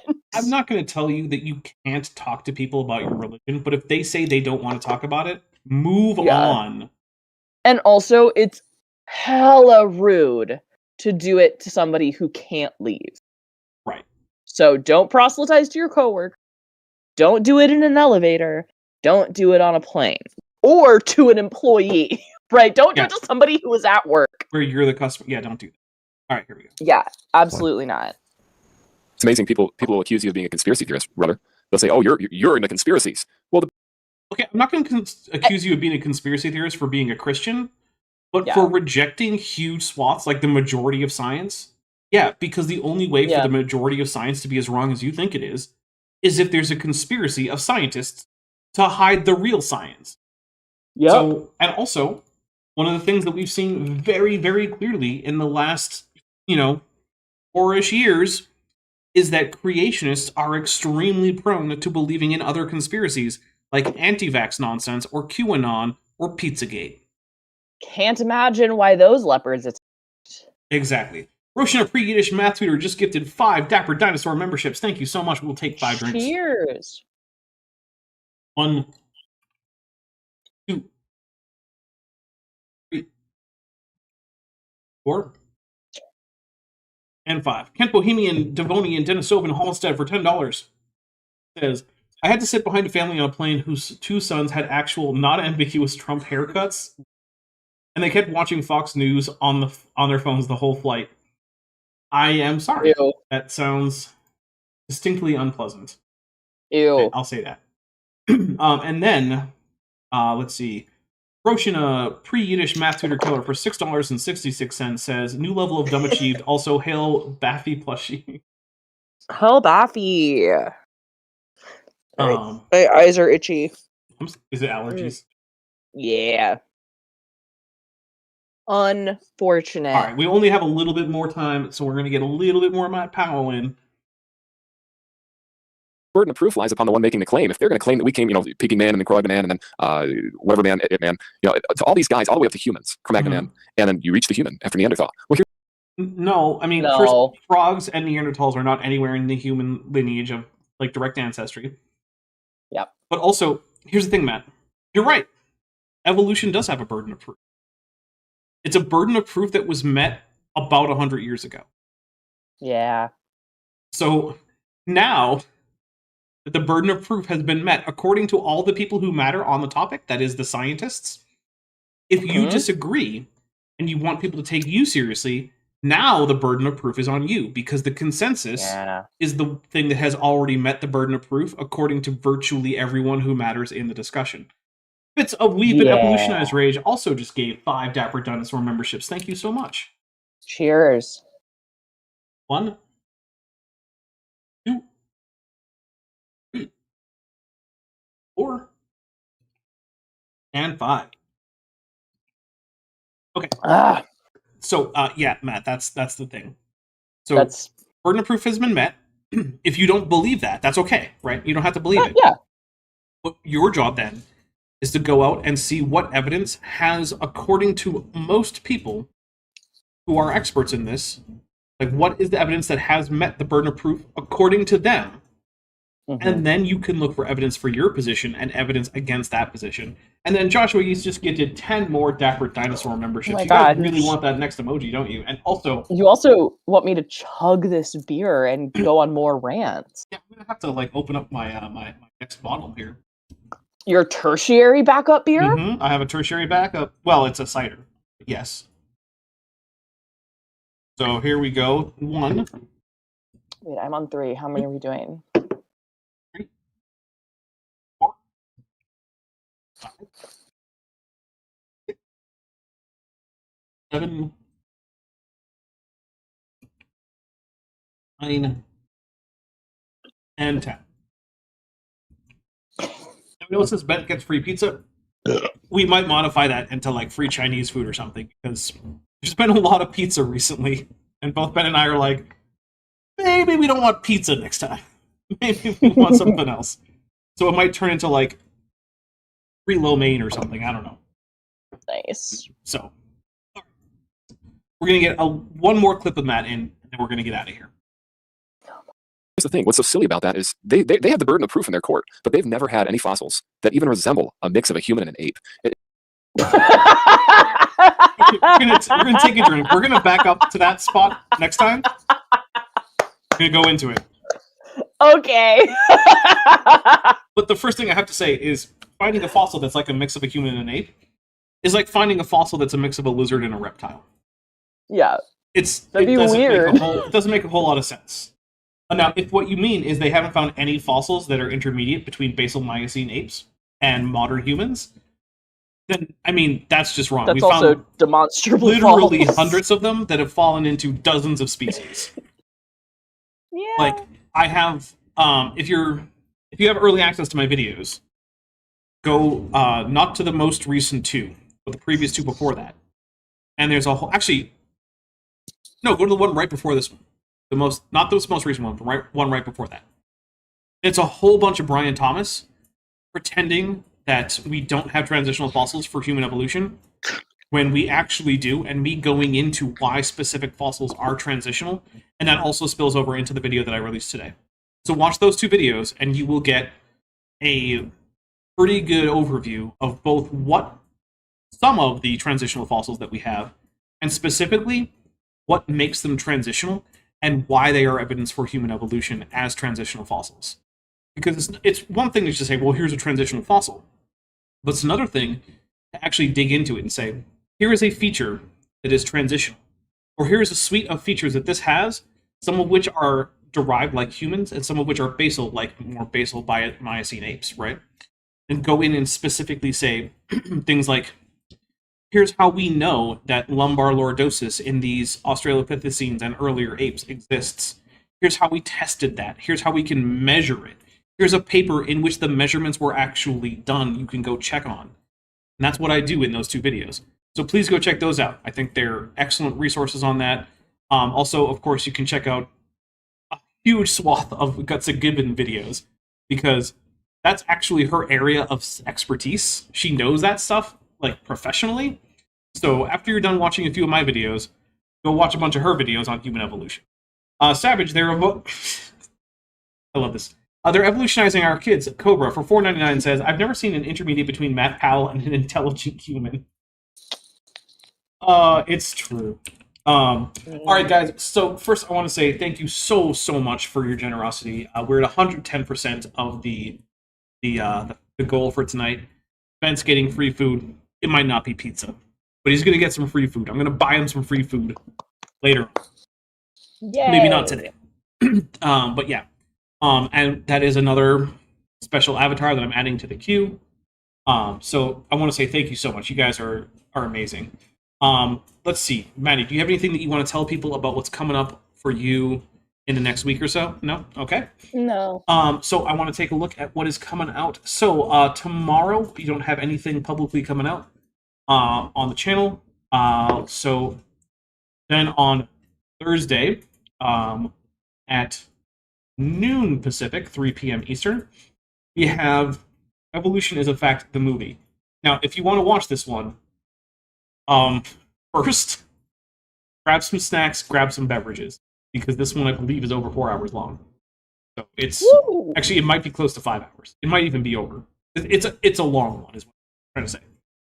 But it is basically the supercut of all of my videos featuring Sabor Ahmad and the Muslim Lantern, which I kind of hate that series because it made me think a whole lot less of Sabor Ahmad, because I'd seen him previously, and while I thought that among creationists and anti-evolutionists broadly, that he was reasonably high tier in terms of his understanding of what the consensus of science is and what constitutes an argument around this topic. It turns out I was entirely wrong, and I must have seen like cherry-picked awesome videos from him comparatively. Oh no. Yeah, it turns out he is extremely bad at this. And it's disappointing. Either that, or he's just extremely accommodating of the Muslim Lantern. Roshan Pre-Yiddish math tutor Keller says pickles on pizza. So here's the thing. I could see fried pickles on a pizza with ranch sauce instead of tomato sauce. I could do that. I don't think that's an option at any of the places nearby, and I don't want to special order fried pickles just to put them on a pizza. But I could see a way that would work. So that's a Thursday, again at noon Pacific, 3 p.m. Eastern. Then on Friday at 5 p.m. Pacific, 8 p.m. Eastern, we're doing over on Top Hats Off, my other channel, which if any of my mods can put a link to that, I'd appreciate it. We're doing episode 5 of Star Trek Lexington. I almost said Power Rangers Jungle Beast, but that's the old show. We're done with that campaign. We are. Claire has retired. Well, not entirely, because remember, the last scene was Zellikar bringing the Power Rangers back into action. That's true. That's true. But you have retired from playing Claire. So yeah. So yeah, that is It's an awesome show. It's you. So the show has been like, we had a 4-hour episode, a 3-hour episode, and 2 2-hour episodes. So I don't know exactly how long it's going to go. We're just going to play it by ear. But it should be a lot of fun. I have a lot of stuff planned for it. So please check that out. And also, I'm trying to get that channel to the point where I can activate memberships and super chats. I still need about 1,200 watch hours. So if you want to help me with that, go find the Power Rangers Jungle Beasts playlist and just put it on in the background. Yeah. Don't mute it, though, because YouTube knows. Then on Saturday, I am continuing on with the series that we did last time, if I remember correctly, which was Did Dinosaurs Have Feathers? The plan is for that to be with Vishanti, assuming that she is up for it, which I think she will be. I don't think there's anything going on that will negate that possibility, but I haven't asked her yet, so it's still up in the air a little bit. But the plan right now is for it to be with Vishanti. And then next Tuesday, the plan is Jackson with Jackson, where we take a look at the nonsense that Charles Jackson puts out with the bad Jackson the help of good Jackson Week. Yes. So, with that being said, everyone, thank you so much. If you are interested, over on the Discord, we are going to be watching 4 episodes of Power Rangers Jungle Fury. Sorry. Okay, Jungle Fury, which is not Jungle Beasts. Not Jungle Beasts. And then I'm probably going to go to bed. Because I'm tired. Today it hasn't been like physically exhausting, but like just the emotional drain of realizing how much of the work that I did last week had to be redone. It drained all of my energy out. It's all just gone. It went into a bucket and tossed outside. I'm sorry, friend. It happens. So thank you so much, everybody. I hope you have a wonderful rest of your week. Stay safe out there. And again, if you're interested and you have access to the Discord server, we're going to be over in general chat for the voice chat, watching Power Rangers. Bye, everybody. Hey, before you leave, I just want to take a second to thank my patrons and channel members, especially those pledging $20 or above. Ben Tovend, Phil Cavara, Tapioca Weasel, Whispers, North Texas Fossils, John Ackerman, Strawberry Vein, Dr. Tapioca Weasel, Elron Teller, Horseflesh, Ian Chen, Calvin Brostig Van Manen, Landon Knoll, Mabbity Babbity, Sphincter of Doom, and Lawless. It's because of my channel members and patrons whom you're seeing on screen that this channel can stay afloat. Without you, it would all shut down. If you want to join the team, there's a link to join the channel below this video, and there's a link to join the Patreon in the description. On the Patreon, you can get a 10% discount for pledging annually, and either way, you get early access to virtually all of my scripted videos, often 3 to 5 months before they come out for the general public. Thanks for watching.